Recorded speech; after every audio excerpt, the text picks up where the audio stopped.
apa yang dilakukan oleh sekolah dan Yayasan Perguruan Ksatria ini akan membawa yang kurang menggembirakan. Oleh karena itu, sekali lagi Bapak Ibu, kami mohon dengan sangat kepada Bapak Ibu agar mewajibkan putra-putrinya mengikuti ini dengan jumlah siswa kelas 12 itu 114 siswa. Dan itu Bapak Ibu pesan kami, barangkali ini waktunya sangat singkat, sudah mendekati jam 9, karena waktu pukul 9 adalah waktu yang sudah di planning untuk materi Profesor Dr. Haji Arif Rahman MPD. Mudah-mudahan Bapak Ibu berkenan dan bisa aktif di dalam kegiatan ini. Kurang lebihnya saya mohon maaf Bapak Ibu atas kekurangan-kekurangan kami, dan kami berusaha untuk melayani putra-putri Bapak Ibu yang mengikuti pendidikan di Ksatria ini dengan baik. Bila ada kekurangan-kekurangan, silahkan Bapak Ibu hadir ke sekolah untuk konsultasi kepada kami. Terima kasih. Assalamualaikum warahmatullahi wabarakatuh. Waalaikumsalam warahmatullahi wabarakatuh. Baik, kami ucapkan terima kasih kepada Bapak Sohibul Bahri atas arahan yang telah diberikan. Sekedar informasi Bapak Ibu, Bapak Sohibul Bahri yang merupakan Kepala SMA Ksatria saat ini, sebelumnya ialah Kepala SMA 81 Jakarta, SMA Negeri 81 Jakarta, yang memang sudah terkenal dengan reputasi yang cukup baik, dan dengan harapan Bapak Sohibul Bahri dapat membawa SMA Perguruan Ksatria khususnya dan juga secara umum Yayasan Perguruan Ksatria 51 menjadi ke arah yang lebih baik lagi. Baik Bapak Ibu sekalian, kita akan masuki acara berikutnya, agenda berikutnya, yakni akan ada pemaparan yang akan dilakukan oleh Profesor Dr. Haji Arif Rahman MPD. Dulu saya satu kamar di Asrama Al Hidayah dengan yang namanya Pak Usman. Masih nggak tahu kan? Pak Usman itu adalah, kalau nggak salah waktu itu adalah wakil kepala sekolah SMA memegang pesantren. Iya, jadi jangan main-main. SMA Ksatria itu atau Perguruan Ksatria itu, Perguruan Ksatria 51 itu mempunyai sejarah yang besar, sejarah yang penting, sejarah yang berarti, ya. Jadi kepada guru-guru dan anak-anak di Ksatria harus mempunyai rasa bangga, ya. Bapak pokoknya kalau jalan ke percetakan negara nggak pernah nggak nengok, ya, kepalanya, ya, mungkin nggak hadir ke sana, tetapi saya selalu dengan teman-teman di Ksatria ini dekat di hati, ya. Jadi terima kasih atas undangannya, dan dalam hal ini pengurus Ksatria 51 kepada Bapak Haji Suwardi Sulaiman, ya, terima kasih atas undangannya. Saya diminta untuk memberikan materi pendidikan insan seutuhnya pada masa pandemi COVID-19. Kan itu adalah upaya, usaha, ya, proses. Pendidikan itu bukan hasil. Karena itu Yayasan Ksatria ini itu melakukan proses. Yang diproses siapa? Ya murid-murid. Yang diproses siapa? Ya guru-guru. Yang diproses siapa? Ya orang tua. Tiga kekuatan ini, orang tua, guru, maupun murid-murid, melalui proses pendidikan yang paling penting yang harus diciptakan itu adalah suasananya. Suasana itu penting sekali, ya. Kalau guru-gurunya itu menghasilkan suasana yang mencekam, ya pendidikan tidak bisa berjalan dengan baik, ya. Jadi kayak saya sedang bicara ini, Ibu Amanda udah ngelamun aja, nggak tertarik. Ngomong apa itu? Pak Joko juga cuman lah iki ngomongnya apa iki. Jadi, yang penting itu menghasilkan suasana. Suasananya guru-guru dan pendidikan oleh orang tua dan anak-anak itu harus hidup, ya. Suasana yang memungkinkan adanya 5 potensi yang berkembang, ya. Potensi iman, ya, potensi spiritual, potensi perasaan, kehalusan budi bahasa, potensi apa, ya. Jadi tajaman berpikir, potensi jasmani, kesehatan, lalu potensi sosial, potensi bersilaturahmi. Itulah yang penting sekali. Sehingga kalau saya ditanya sukses nggak pendidikannya, yang saya lihat 5 potensi ini, bukan ujian nasionalnya, bukan nilai-nilainya, bukan, ya. Jadi sampai sekarang tayangan saya belum ada. Itu berarti potensi teknisnya kesatria bagaimana? Kata sekretaris saya, sudah dikirim Pak, katanya. Jadi sampai jam segini belum bisa keluar. Tapi tidak apa-apa. Orang yang mempunyai kepribadian yang baik itu adalah orang yang tidak marah-marah. Meskipun sudah dikirim tapi tidak bisa ditayangkan, ya saya paham aja, mengerti. Nah, akhirnya keluar. Nah, ini sudah ini. Slide ini udah.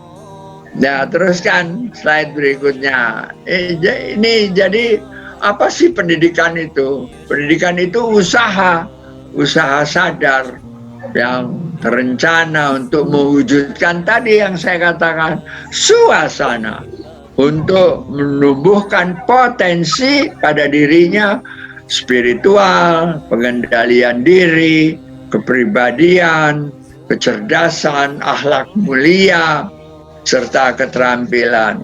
Slide berikutnya, slide 4. Nah, karena itu kita bisa melihat bahwa ada fungsi pendidikan. Fungsinya apa? Membentuk watak dan mengembangkan kemampuan supaya potensi-potensi itu muncul, ya.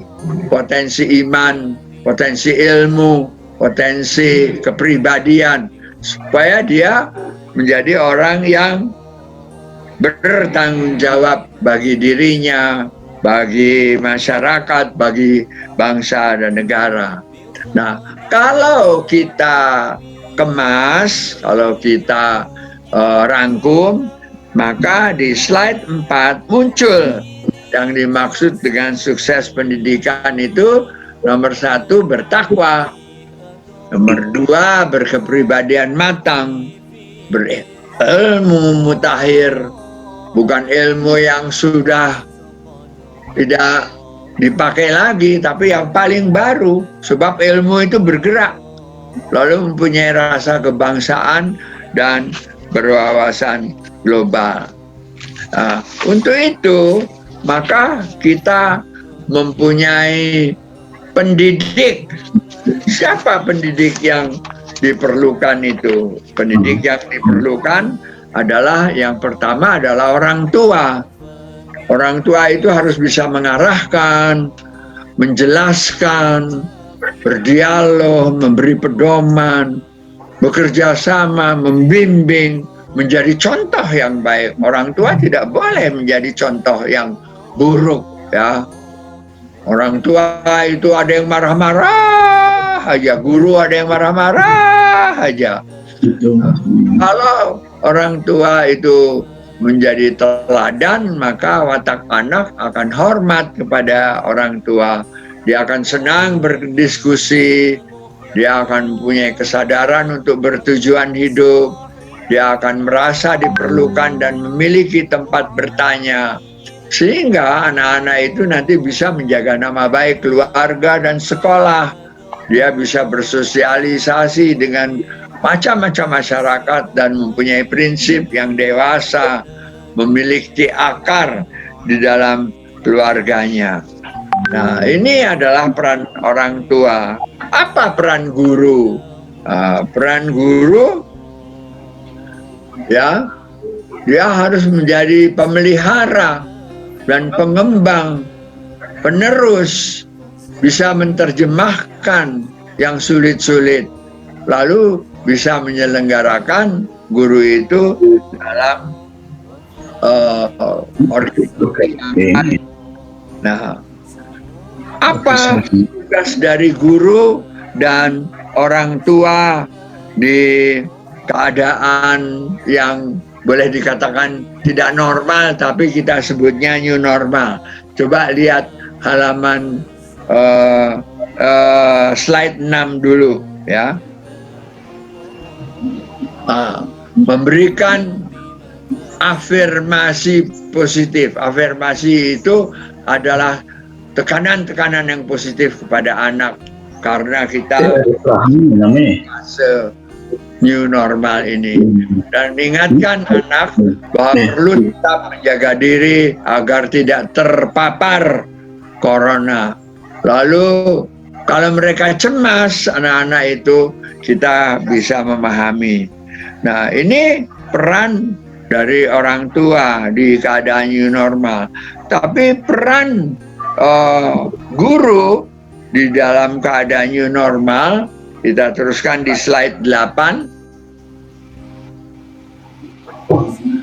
adalah memberikan penguatan aktif dan memahamkan kepada semua anak-anak dan kita semuanya tentang protokol kesehatan, tentang menjaga jarak, memakai masker kalau di tempat umum, lalu selalu membasuh tangan dengan air yang mengalir, dengan mengajarkan pola hidup sehat dan bersih, ya.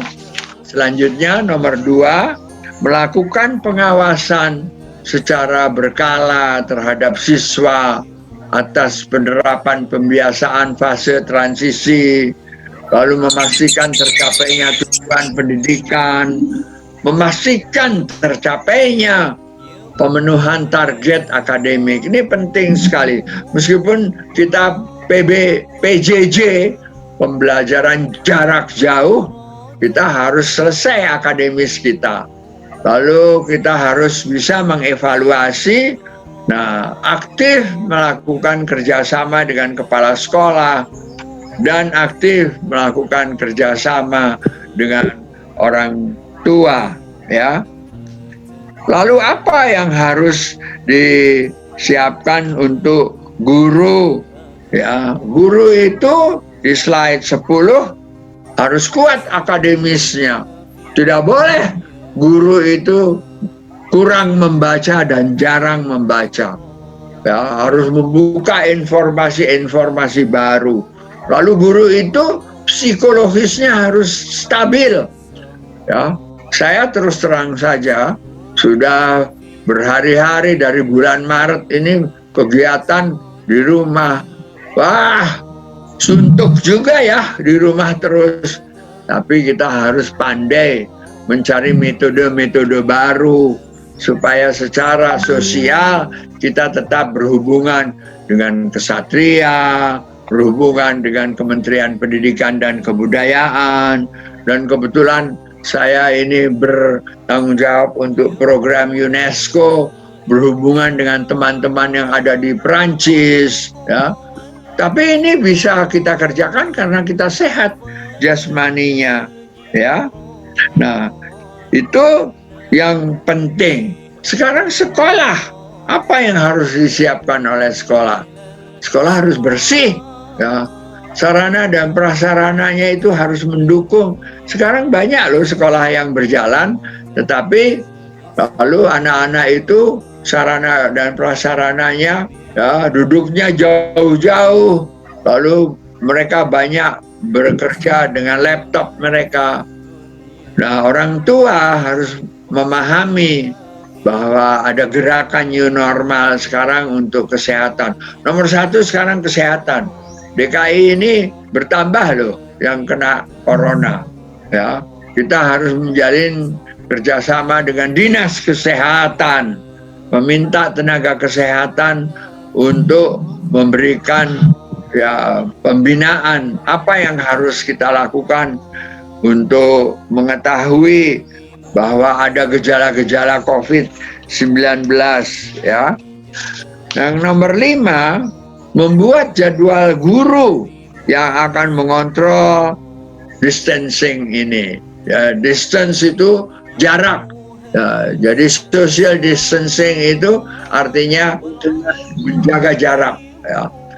Kalau Anda lihat naik kereta api sekarang, ya, orang tidak bisa lagi duduk berdua. Ya, jaraknya itu di tempat tunggu pun ada tempat yang harus dikosongkan. Kepala sekolah beserta wakil kurikulum dan kesiswaan membagi jumlah peserta didik dalam satu kelas menjadi 2 bagian, ya, untuk menetapkan social distancing tadi, lalu menyusun jadwal, ya, dan melaksanakan proses pembelajaran kalau perlu 2 gelombang atau 3 gelombang. Nah, tapi yang paling penting, potensi apa sih yang harus kita kembangkan? Itu ada 5 potensi di slide 13, yaitu potensi spiritual, mampu menghadirkan Allah, gemar berbuat untuk Allah, sabar, lalu bersyukur kepada Allah. Lalu potensi akal, ya, mampu berbicara verbal, bisa membedakan mana yang baik, mana yang benar, mana yang salah, mampu membuat daftar prioritas. Apa yang lebih penting saat sekarang ini? Ya, kesehatan. Potensi jasmani, sehat, tahan menghadapi cobaan ini, tapi tetap bekerja. Perasaannya harus tidak boleh meletup-letup, kendalikan emosinya, ya, mengerti perasaan orang lain, dan bisa bekerja sama melalui distance, melalui jarak jauh ini. Harus bisa menunda kepuasan-kepuasan yang sesaat dan berkepribadian stabil.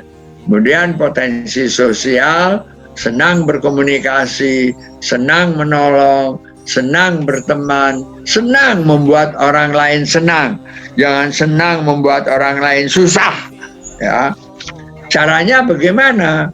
Dengan prinsip pendidikan yang harus dikembangkan di slide 14, yaitu disiplin, tanggung jawab, ketepatan kerja, adanya komitmen, keterikatan hati maupun pikiran kepada program, lalu teratur dan mampu, ya, melakukan apa yang kita kerjakan. Saya ini sekarang harus mampu menjelaskan, jadi kompeten, dan ini harus dilakukan secara semangat juang di dalam kemartabatan B, kejujuran, ya, semangat juang, lalu berani untuk yang benar dan adil, lalu unggul, lalu tekun, dan tahan cobaan. Bagaimana caranya ini semua bisa berhasil? Bisa berhasil kalau kita mempunyai mata aturan di dalam struktur. Kita ada kerjasama, nomor 4. Kita saling memperhatikan, nomor 5. Nomor 6, ya. Sikap apa yang perlu dikembangkan dalam pendidikan di rumah?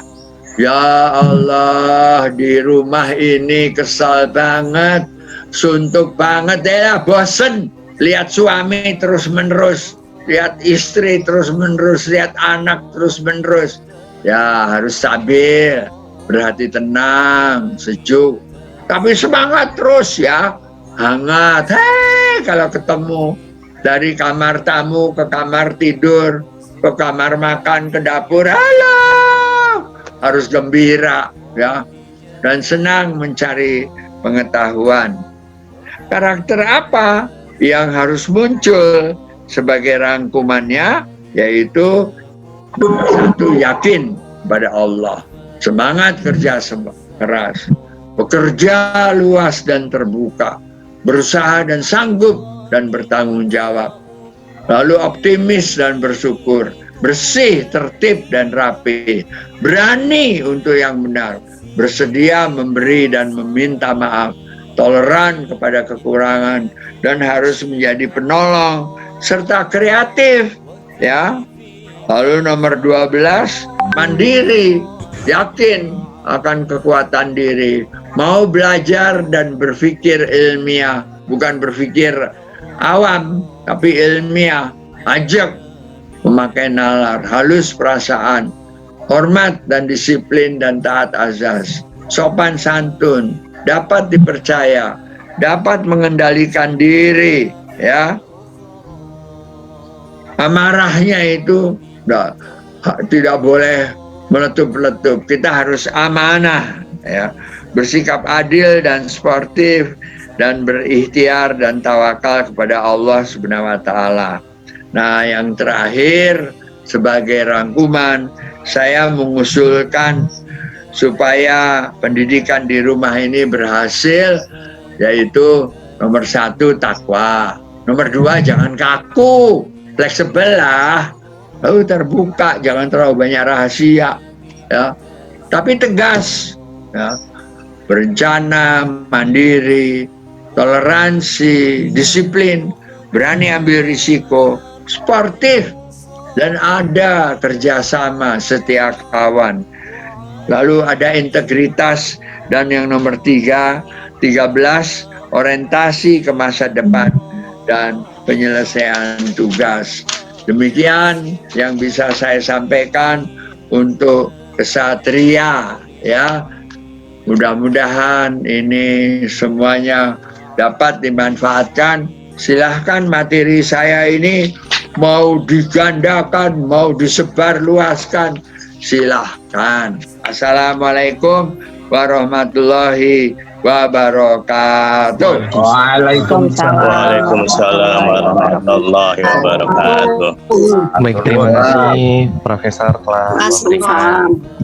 Terima kasih Profesor telah memberikan materi kepada kami. Terima kasih Secara Profesor. ini. Terima kasih Pak. Iya. Baik Bapak. Terima kasih. Baik Bapak Ibu sekalian.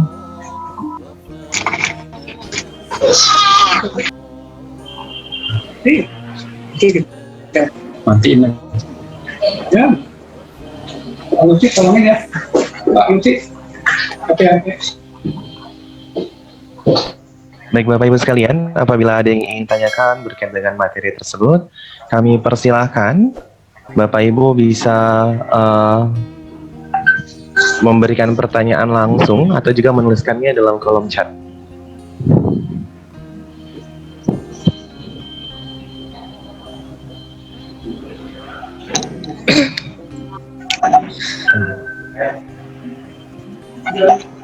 Bondan Prakoso. Baik, ada Bapak Ibu? Ada yang ingin bertanya kepada Profesor? Pak, saya izin bertanya, Profesor. Baik, Saya dengan Rani. Selamat pagi, Prof.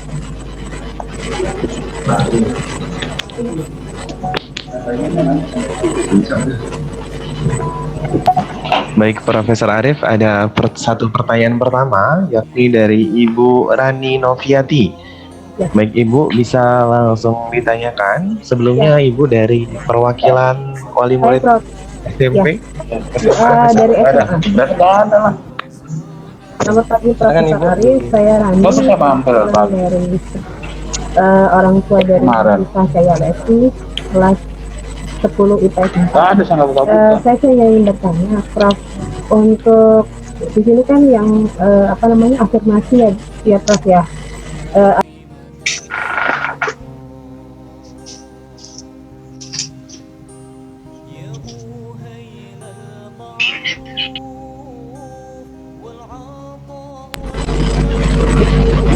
Ya, baik, saya mau ingin bertanya Prof, untuk afirmasi ya atau tekanan yang harus diberikan, tekanan positif yang harus diberikan orang tua itu sebaiknya seperti apa ya Prof?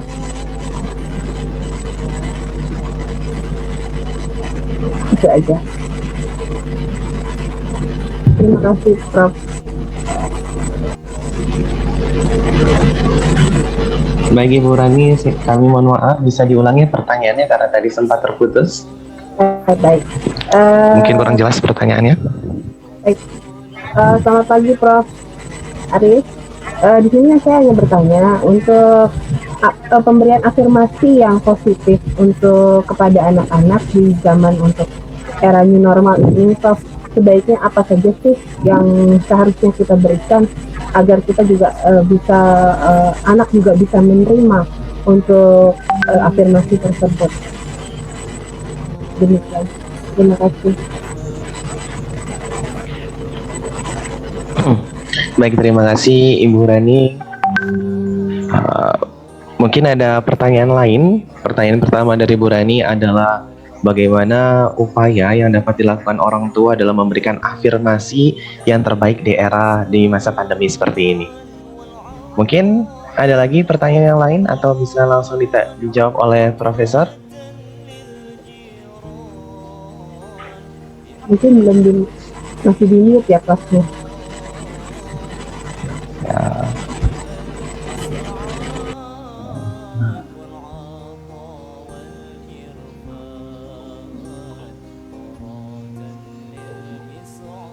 Bu Rani bisa dengar saya? Siap, Profesor. Ya, baik. Jadi yang dimaksud dengan afirmasi positif itu adalah kata afirmasi artinya penekanan, firm, ya. Jadi penekanan positif. Yang nomor satu, umpamanya, ya, kepada anak-anak itu meskipun dia tidak bisa, kita harus memberikan dorongan. Bisa dek, adek coba aja sekali lagi. Insya Allah bisa kok, adek bisa. Itu jadi kita positif begitu. Nah, banyak orang tua yang kalau melihat anaknya bingung itu sudah nggak usah dikerjakan. Kamu emang bodoh gitu. Nah, itu tidak positif. Nah, afirmasi positif itu adalah memberikan label itu memberikan predikat, label dan predikat itu memberikan identitas kepada dia bahwa dia itu bisa, ya. Dia itu mampu, dia itu harus berusaha, begitu aja. Musuh yang paling penting ya males. Nah, males itu berarti harus mengatur jadwal. Jangan semuanya dipadatkan di dalam satu waktu. Harus direntang-rentang, ada waktu istirahat, ada waktu makan, ya. Lalu ada waktu untuk ibadah, sholat, dan yang lain-lain. Begitu ya Ibu Rani. Baik, terima kasih Profesor Aris. Sama-sama Mbak Rani.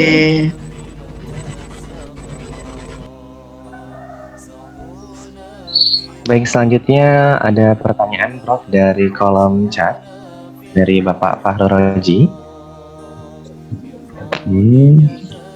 Nah, pertanyaannya adalah perihal dalam belajar di masa pandemi COVID sekarang ini, bagaimana cara mengatasi masalah psikologis pada anak yang berkaitan dengan hambatan belajar?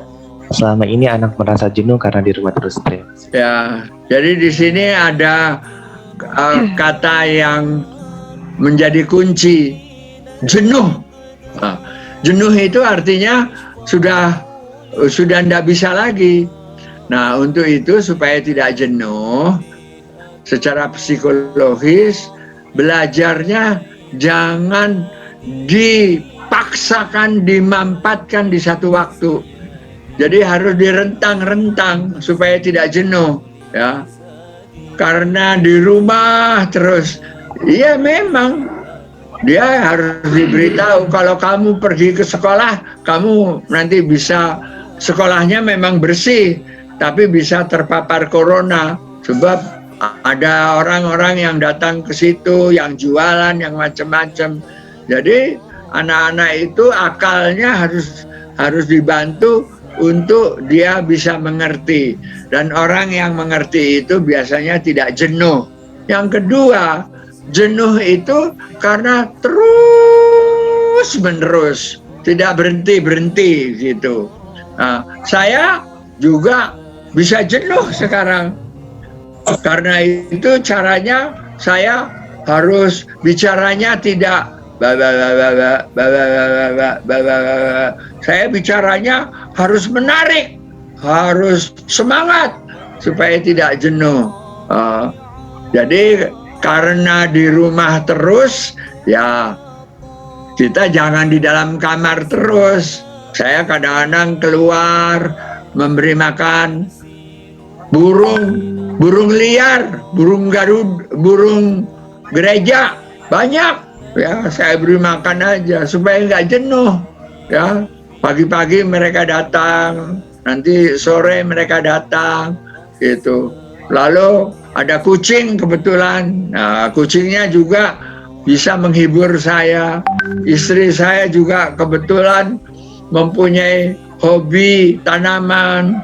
Nah, saya ikut merawat tanaman, begitu. Itu caranya supaya tidak jenuh. Ya. Begitu ya, terima kasih.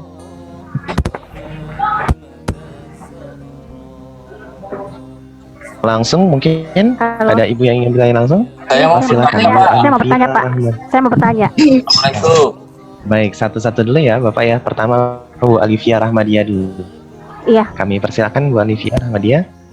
Assalamualaikum, Prof. Waalaikumsalam. Saya mau bertanya nih, Prof.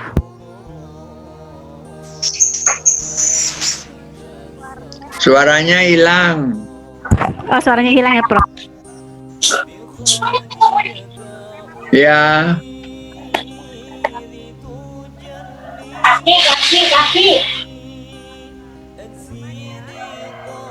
ayo Ibu Alivia. Iya, Mana nih suaranya nih? Ayo Bu Alivia. Rahmadia. Mana Ibu Alivia Rahmadia? Assalamualaikum. Ayo. Suaranya nggak nyampe di saya.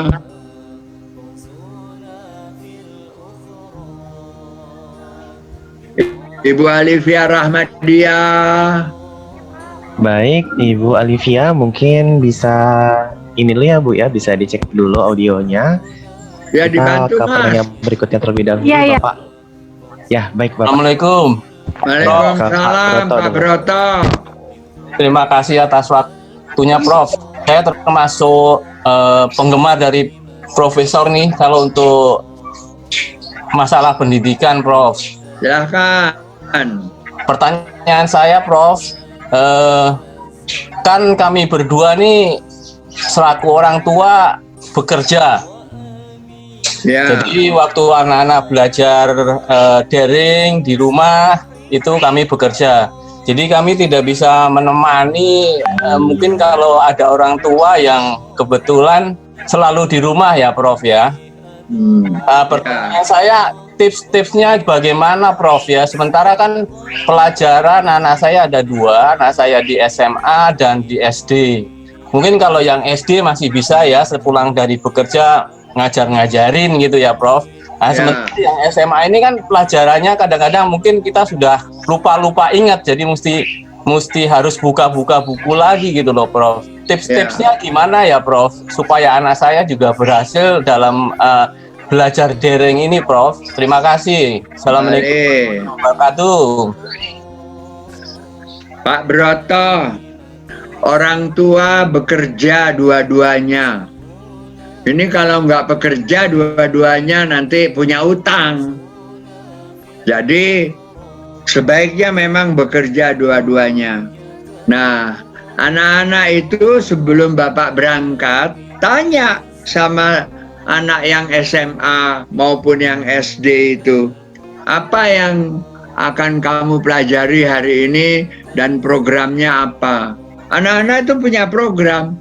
Dia punya hubungan kok sama guru-gurunya. Saya harus menyelesaikan ini. Jadi sekarang ini di seluruh Indonesia ada yang disebut jadwal PJJ, jadwal pembelajaran jarak jauh. Ada jadwalnya. Nah, jadwalnya oleh anak kita yang SMA itu harus diselesaikan. Nah, karena gurunya itu jarak jauh, tidak semua materi itu bisa diselesaikan. Jadi kita harus bisa mempunyai yang disebut toleransi kepada kekurangan-kekurangan untuk menghadapi pandemi COVID-19 ini. Sebab Mas Broto, yang paling penting kesehatan, bukan pendidikan. Ya, pendidikan itu sekarang nomor 2, mungkin nomor 3. Nomor 1 itu kesehatan. Lalu mungkin nomor 2 itu ya kekeluargaan kita. Baru nanti pendidikan. Nah, untuk yang SD ya, Anda mengatakan kalau saya pulang ke rumah itu gampang katanya untuk menghadapi anak SD. Hati-hati sama anak SD ini. Sebab SD itu senang juga bermain. Gitu. Selesai mungkin PR-nya, tapi bermainnya itu harus hati-hati. Umpamanya, karena Bapak berdua pergi bekerja, keselamatan dari rumah tangga itu harus ada yang bertanggung jawab. Saya ambil contoh, kemarin ini terjadi kebakaran rumah hanya karena adanya keteledoran di dapur. Jadi kepada Pak Broto, saya mengucapkan terima kasih. Jangan kecil hati, jangan pesimis, terus dalam keadaan PJJ COVID-19 ini kita atasi semuanya. Allah itu mengatakan begini, saya akan coba kamu dengan berbagai cobaan. Coba saya akan lihat kamu tangguh atau tidak. Nah, insya Allah Pak Broto bisa menjadi kelompok yang oleh Allah diberikan hadiah ketangguhan, ya. Assalamualaikum.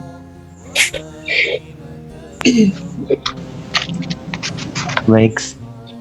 Assalamualaikum Pak, saya mau bertanya. Baik, silakan Ibu Alivia. Ibu Alvia. Iya Pak, Prof. Iya. Assalamualaikum Prof. Waalaikumsalam Ibu Alvia. Prof, saya penggemar berat Prof dari zaman saya SMP. Ya, jangan berat-berat, diringanin aja. Saat Prof jadi dosen di IKIP. Ya. Prof, saya mau bertanya Prof. Ini di luar tema ya Prof? Boleh. Gini Prof, sekarang ini kan zaman digital nih Prof. Nah, bagaimana cara orang tua menghadapi anak remaja di zaman digital, Prof? Ya. Jadi Ibu Alivia Rahmadia, ya, yang juga dari UNJ, digital itu datang dari kata digit. Digit itu artinya jari kita. Nah, jadi gadget atau laptop atau apapun tidak akan bisa berjalan kalau jari kita tidak digerak-gerakkan gitu. Nah, bagaimana caranya supaya anak ini bisa sukses? Caranya begini. Jadi ibu sendiri harus bersikap positif terhadap laptop, gadget yang dia pegang. Yang menjadi permasalahan adalah materi apa yang dia buka. Jangan sampai dia membuka situs-situs yang tidak senonoh. Sekarang banyak itu. Jangan sampai dia membuka hanya komik-komik saja atau obrolan-obrolan yang tidak ada manfaatnya.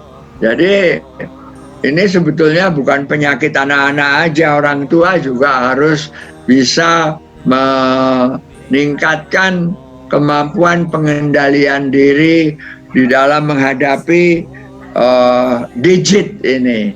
Nah, saya kuncinya satu, ya, ajak berdialog dengan anak-anak itu, apa saja yang kamu tadi kerjakan. Nanti kan dia cerita, meskipun ceritanya tidak semuanya, tapi dia tahu bahwa dia tidak akan menyampaikan yang jelek-jelek kepada orang tuanya.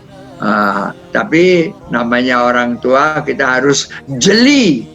Jeli itu tahu meskipun tidak diberitahu, ya. Mengerti meskipun dia tidak mengerti, ya. Jadi insya Allah Ibu Alivia Rahmadia sukses, ya, sebab mendidik anak itu adalah proses, ya, bukan produk, tapi proses. Teruskan, silakan. Prof, terima kasih Prof. Kembali. Baik, ada lagi mungkin Bapak Ibu yang ingin bertanya langsung kepada Profesor? Assalamualaikum Pak, permisi saya mau nanya. Ya, siapa ini? Saya Syakira dari XIPS 4, saya mewakilkan mama saya. Saya ingin bertanya, kan saya sebagai murid di waktu pandemi ini, saya ngerasa pelajaran tuh gak masuk di otak saya gitu, Prof. Maksud saya kayak nggak diserap, jadi kayak banyak pelajaran yang saya nggak ngerti, terutama itu matematika. Jadi kayak, tapi di satu sisi ujian tuh nanti saya gitu loh, maksudnya saya diharuskan untuk ujian dan saya memang butuh nilai yang tinggi untuk dapat beasiswa. Tapi karena saya nggak ngerti sama matematika, jadi saya nilai saya jelek. Maaf Prof, ada tips atau cara nggak biar saya tuh cepat ngerti matematika? Soalnya saya harus, kalau matematika saya harus bertatap muka langsung biasanya Prof, dibandingkan harus lihat video. Sudah, terima kasih. Oke. Ya, baik. Syakira, nomor satu, Syakira tidak boleh menyerah. Ya, matematika itu adalah mata pelajaran yang sulit karena pelajaran matematika, bahasa itu adalah pelajaran-pelajaran khayalan, tidak konkret. Ya, saya beri contoh mengapa jari seperti yang saya ini disebut 2, enggak 5. Ya itu kesepakatan aja. Maunya ini 2 gitu. Lalu kalau kita bilang ini 3, salah katanya. Einstein itu menemukan satu rumus yang luar biasa. Disebutnya rumus relativitas. Relatif. Jadi kepada Syakira, ya, yang nilainya jelek, jangan menyerah, ya. Einstein aja mengatakan bahwa saya sendiri juga nggak ngerti kok. Itu orang yang katanya pandai. Jadi ilmu itu diawali dari kamu tidak mengerti. Lalu kamu mengatakan tidak terserap. Memang, ya, Syakira, Tidak semua ilmu pengetahuan itu bisa terserap. Ya, sebab otak kita ini mempunyai batas masing-masing, ya. Nah, ini kamu bilang di depan saya ini akan ada ujian yang akan menetapkan nanti saya dapat beasiswa atau tidak. Saya beri nasihat kepada kamu. Itu bagus sekali bahwa kamu mempunyai titik yang harus kamu capai. Ya, saya tahu ya, Shakira, bahwa kalau ada satu titik yang kamu capai, seperti lari 100 meter itu kan ada batasnya. Itu ada kecepatan yang harus dikejar. Nah, saya terus terang saja ya melihat kalau kamu sudah khawatir seperti ini adalah awal yang baik untuk mendapatkan beasiswa. Sebab kalau kamu nggak khawatir, nanti kamu nganggap enteng. Alah, gampang. Alah, gampang. Itu nggak bisa begitu. Ya, Shakira, oke? Ya. Sukses Ya, ya. Prof. Ya, makasih Prof. Kembali Shakira.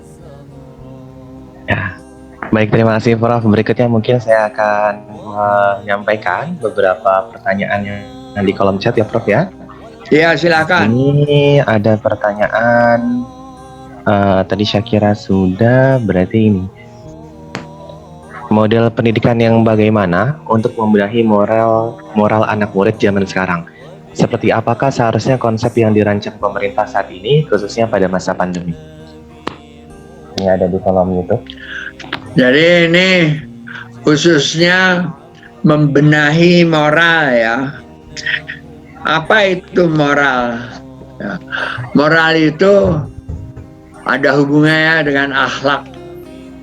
Jadi akhlak, moral itu bisa ditopang oleh 5 kekuatan. Yang pertama, moral ya, kalau mau dibenahi kita harus tahu bahwa Tuhan itu lebih senang kepada orang yang baik daripada yang tidak baik. Nah, yang bahayanya kalau umpamanya kita sudah mengatakan bodo amat soal Tuhan, aku nggak mau tahu. Ya, saya nggak bisa ngomong deh sama kalian. Ya. Tetapi bagi kita yang berketuhanan, maka dasar utama untuk memperbaiki adalah moral. Nah, sekarang begini, mungkin saya sih nebak-nebak aja, membenahi moral anak muda zaman sekarang. Ini namanya anak muda. Coba anak muda ini maunya apa? Ya, dia maunya sholat atau nggak sholat? Karena itu harus dibiasakan. Ya. Nah, zaman sekarang ini tantangannya banyak. Ya, ini sekarang ini tantangan. Harus berbicara jarak jauh. Tapi harus kita bisa atasi. Apakah seharusnya konsep yang dirancang oleh pemerintah saat ini?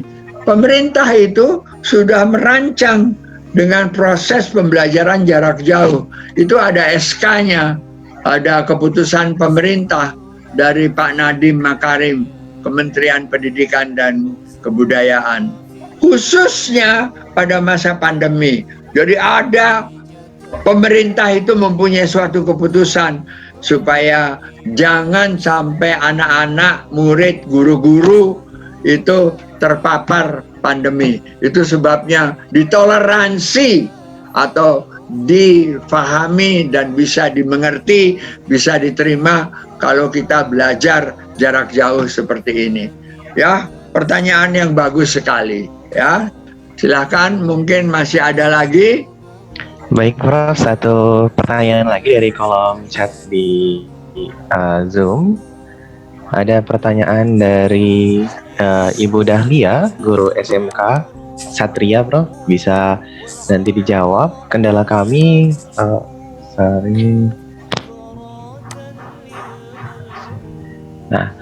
kendala kami sebagai guru adalah untuk mendisiplinkan siswa kami untuk bisa hadir tepat waktu saat mengikuti PJJ.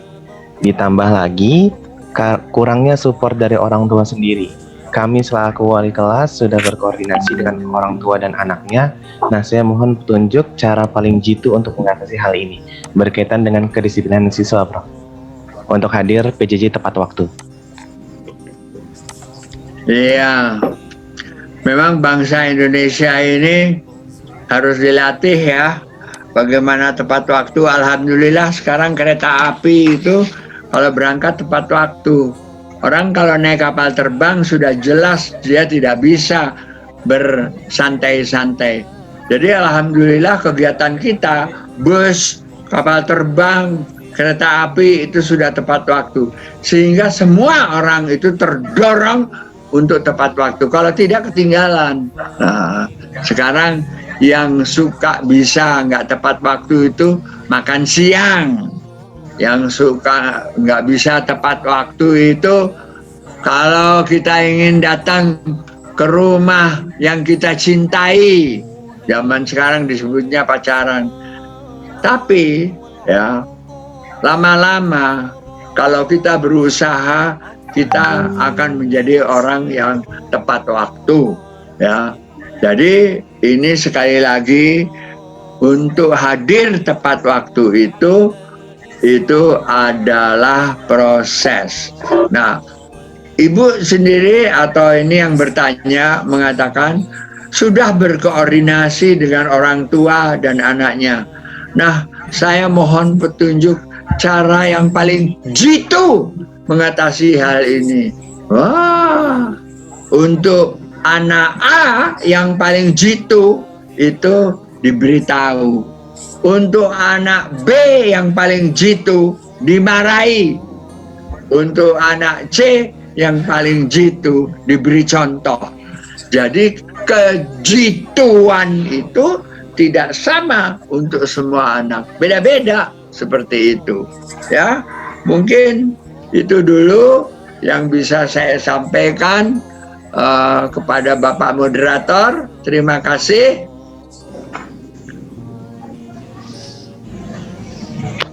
Baik, terima kasih banyak Profesor Dr. Haji Arif Ahmad. Baik, saya berterima kasih kepada SMA Perguruan Kesatria 51 ya. Mohon bertanya, Ibu Sri Lestari. Terima kasih. ya Pak. Ampuni, terima kasih. Dahlia Andayani, Kadir. Ya. Terima kasih, Prof. Ya, sama-sama. Terima kasih banyak, Prof. Terima kasih Prof. Ya, saya mau nyanyi untuk Kesatria. Silakan. Profesor nyanyi. Boleh. Boleh, Prof. Boleh banget.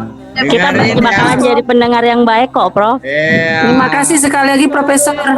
Ya, sama-sama. Saya mau nyanyi, boleh enggak? Satria hebat-hebat, putra putri dan gurunya paling keren. Dari Sabang sampai Senen semua orang pada pengen kesatria paling keren. Assalamualaikum. Assalamualaikum